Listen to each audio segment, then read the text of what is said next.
ಶ್ರೀ ಗುರು ಬಸವಲಿಂಗಾಯ ನಮಃ.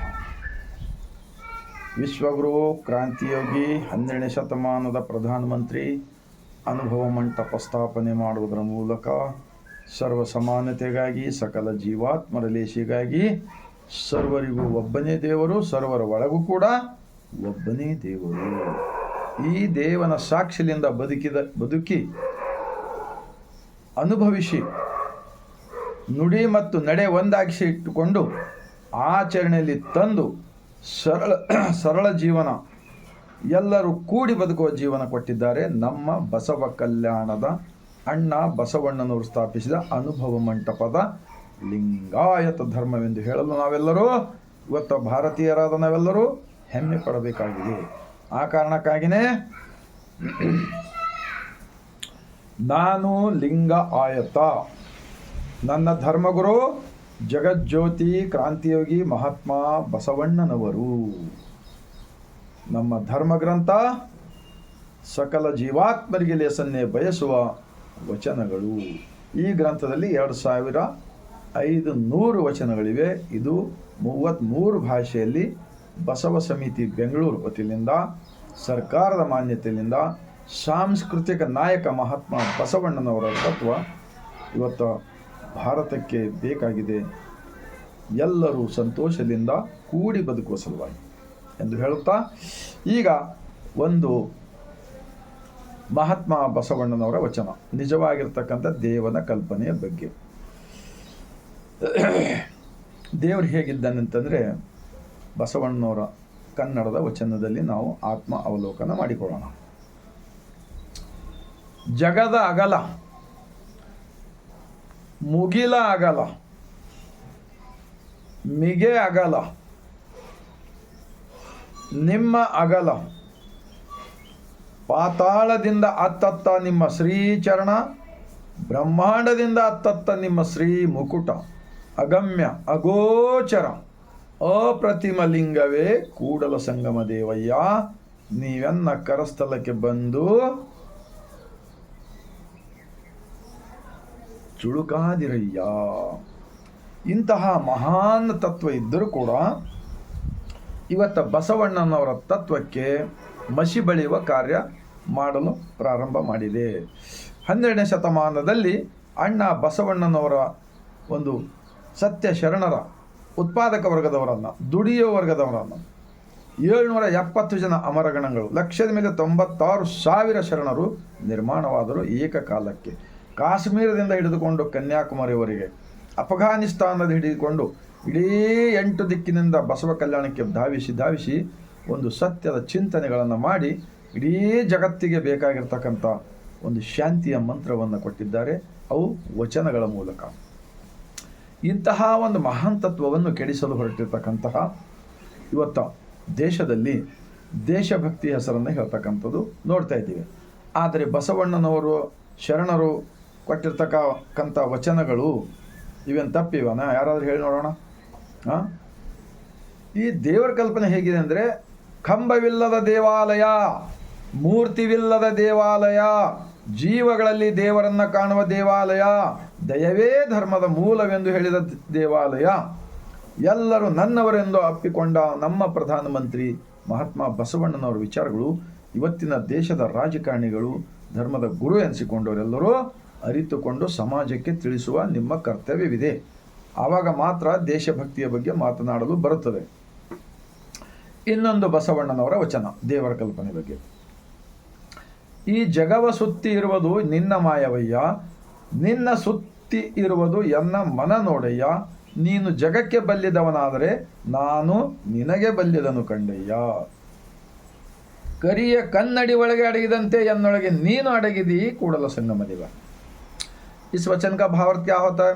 बड़े बड़े बातें करते हैं, बड़े बड़े कार बंगले में रहते फिरते, बहुत प्रवचन करते हैं. इसके वचन के बारे में सोचना चाहिए.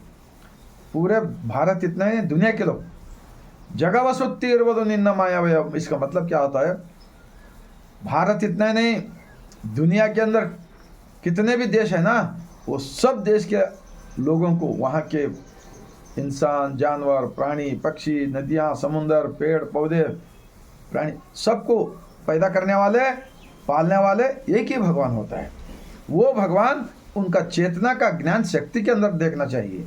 वो जैसे कि करंट के अंदर, जैसा ऊपर से हमको करंट का तार दिखता है लेकिन अंदर का वो बिजली नहीं दिखता।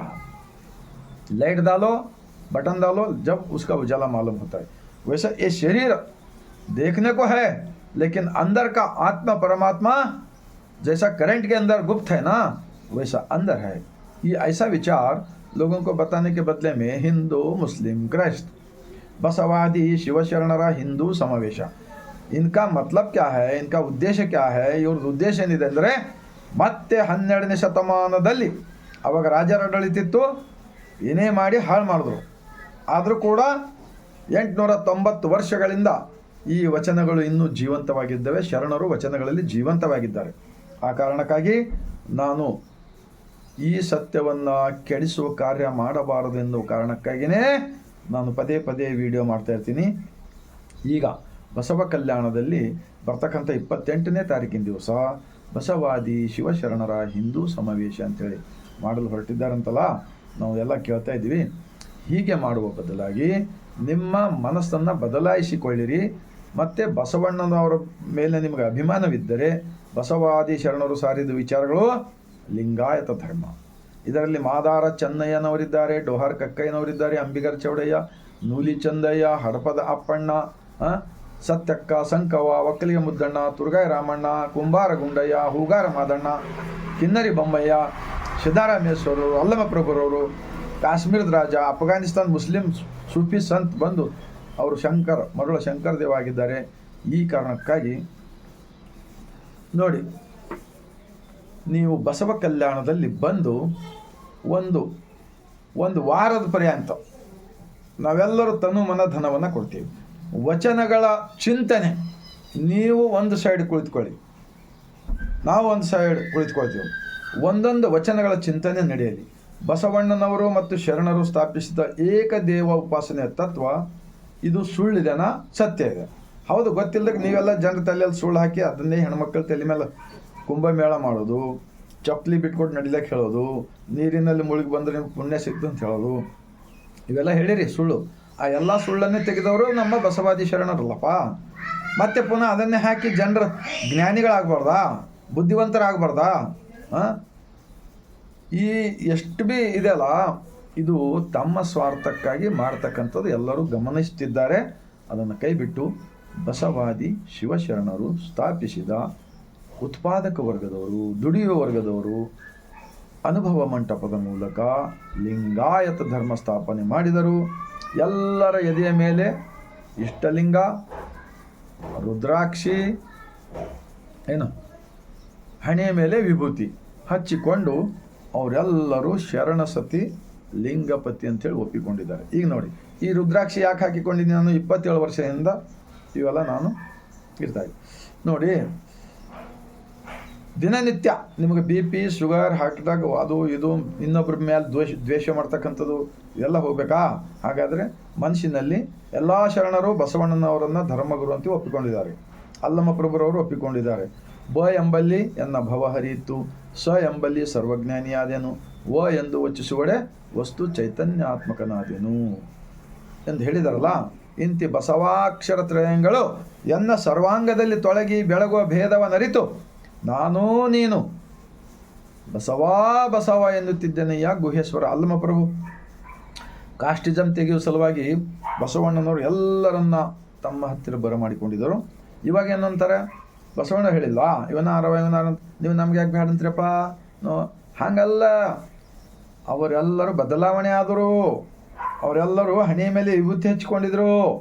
ಕಾಮ, ಕ್ರೋಧ, ಮದ, ಮತ್ಸರ, ಲೋಭ, ಮೋಹಗಳೆಂಬ 6 ವೈರಿಗಳನ್ನು ಸುಟ್ಟು ಮನಸ್ಸಿನಲ್ಲಿ ಹೊರಗೆ ಹಾಕಿದ ಬೂದಿ ಇರ್ತಲ್ಲ, ಬೂದಿ ಆಗ್ತಲ್ಲ, ಸುಟ್ಟಿದ ಮೇಲೆ ಅದನ್ನೇ ವಿಭೂತಿ ಆಗುತ್ತದೆ. ಈ ಬೇರೆ ಬೇರೆ ಏನು ಮಾಡ್ತಾ ಇದ್ರಲ್ಲ, ಅದು ಬಸವ ತತ್ವಕ್ಕೆ ವಿರುದ್ಧವಾಗಿರ್ತಕ್ಕಂಥದ್ದು ಮಾಡಬೇಡಿರಿ. ಈಗ ನಾನು ಒಂದು ಅರ್ಧ ನಿಮಿಷ ಈ ರೀತಿ ನೀವು ಕೂಡ ಮಾಡ್ತೀರಿ ಅಂತೇಳಿ ನಾನು ಈ ವಿಡಿಯೋ ಮಾಡ್ತಾ ಇದ್ದೀನಿ.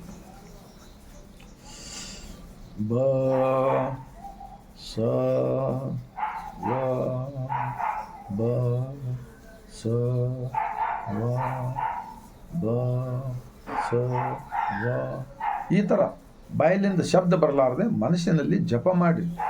ನಿಜಕ್ಕೂ ನಿಮಗೆ ಯಾವುದೇ ರೋಗ ಬರುವುದಿಲ್ಲ, ಮತ್ತು ನಿಮ್ಮ ಮನಸ್ಸಿನಲ್ಲಿ ಆತ್ಮಬಲವನ್ನು ಬರುತ್ತದೆ.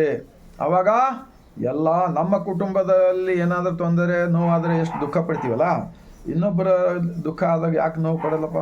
ಹೊಡಿ ಬಡಿ ಕಡಿ, ಹಿಂದೂ ಮುಸ್ಲಿಂ ಕ್ರೈಸ್ತ ಅದು ಇದು ಎಲ್ಲ ಬರೀ ಮತ್ತೆ ಮೂಡೋ ರೂಢಿ ಮೂಲಕ ಯುವಕರನ್ನು ದಾರಿ ತಪ್ಪಿಸ್ತಕ್ಕಂಥ ಮಾಡಬೇಡಿರಣ್ಣ. ಯಾಕೆಂದರೆ ಶಿಕ್ಷಣದಲ್ಲಿ ಇಂಥ ವಿಚಾರಗಳು ಇಲ್ಲ. ಒಳ್ಳೆಯ ಶಿಕ್ಷಣ ಕೂಡ ಕೆಡಿಸಲು ಪ್ರಯತ್ನ ಪಡ್ತಾ ಇದ್ದಾರೆ. ಇದು ಶಾಶ್ವತವಾಗಿ ನಡೆಯುವುದಿಲ್ಲ. ಆ ಕಾರಣಕ್ಕಾಗಿ ನಮ್ಮ ಬಸವ ಕಲ್ಯಾಣದ ಇತಿಹಾಸ ಇದ್ದಿದ್ದು ಇದ್ದ ಹಾಗೆ ನಾವು ಎಲ್ಲರನ್ನ ಪ್ರಚಾರ ಮಾಡಿದ್ದೇ ಆದರೆ ನಮ್ಮ ಭಾರತ ದೇಶ ಜಗತ್ತಿನಲ್ಲಿ ನಂಬರ್ 1 ಆಗುತ್ತದೆ. ಇಲ್ಲಿ ನಿರುದ್ಯೋಗಿಗಳು, ಬಡತನ, ಅನಾರೋಗ್ಯ, ಜಾತೀಯತೆ, ಮೇಲು ಕೀಳು ಎಲ್ಲ ಕಸವನ್ನು ತೆಗೆದುಹಾಕಲು ಬರ್ತದೆ. ಈ ಗ್ಯಾರಂಟಿ ಹೇಳ್ತಾ ಇದ್ದೀನಿ ನಾನು. ಇದಕ್ಕೆ ಯಾವುದೇನು ಸನ್ಯಾಸಿಯಾಗಿ ಬದುಕಂತ ಹೇಳಿಲ್ಲ ಶರಣರು. ಸಂಸಾರದಲ್ಲಿದ್ದುಕೊಂಡೇ ಸತಿಪತಿ ಒಂದಾಗಿ ಇದ್ದರೆ ಹಿತವಾಗಿ ಇರುವುದು ಶಿವನಿಗೆ ಅಂತ ಹೇಳಿದ್ರಲ್ಲ. ಎಲ್ಲ ಯಾವಾರ ಪ್ರಾಣಿ ಪಕ್ಷಿಗಳು ಸನ್ಯಾಸಿಯಾಗಿರ್ತಾವ ನೋಡೋಣ. ಎಲ್ಲ ಬರೀ ಮಂದಿ ಜನರ ತಲೆಯಲ್ಲಿ ಸುಳ್ಳು ಗೊಳ್ಳು ಪಳ್ಳು ಹೊಳ್ಳು ಹಾಕಿ ಹಾಕಿ ಹಾಕಿ ಅದರ ಮೂಲಕವೇ ದೇಶ ಗುಲಾಮ್ ಮಾಡ್ತಾಯಿದ್ರಲ್ಲಪ್ಪ. ಯಾಕೆ ಹಿಂಗೆ ಮಾಡ್ತಾಯಿದ್ರಿ? ಎಷ್ಟು ತಮ್ಮ ಸ್ವಾರ್ಥಕ್ಕಾಗಿ ಸುಳ್ಳು ಹೇಳಬೇಡ್ರಿ. ಎಷ್ಟು ದಿವಸ ಬದುಕ್ತೀರಿ ಹೀಗೆ ಹೇಳಿ? ಆಗಿದಾಗ ಒಳಗಿನ ದೇವರು ನಗುವನಯ್ಯ ಅಂತ ಹೇಳಿದರೆ. ಆದ್ದರಿಂದ ನಮ್ಮ ಬಸವ ಕಲ್ಯಾಣದಲ್ಲಿ ಈ ಬಸವ ಕಲ್ಯಾಣದ ಭೂಮಿ ಇಡೀ ಭಾರತ ದೇಶದ ಹೊರಗಿನ ದೇಶಗಳು ಹಾದಿ ಕಾಯ್ತಾ ಇವೆ. ಕಲ್ಯಾಣ ಎಲ್ಲಿದೆಯಪ್ಪ ಅಂತೇಳಿ ನೋಡೋಕೆ ಬರ್ಬೇಕಂತೇಳಿ ಬಸವ ಕಲ್ಯಾಣದಲ್ಲಿರ್ತಕ್ಕಂಥ ತಾಲೂಕಿನಲ್ಲಿರ್ತಕ್ಕಂಥ ಎಲ್ಲರೂ ಕೂಡ ನಾವು ನಮ್ಮಿಂದ ಆಚರಣೆ ಒಮ್ಮಿಂದೊಮ್ಮೆ ಮಾಡಲಿಕ್ಕೆ ಆಗಿಲ್ಲ ಅಂತ ಪರವಾಗಿಲ್ಲ.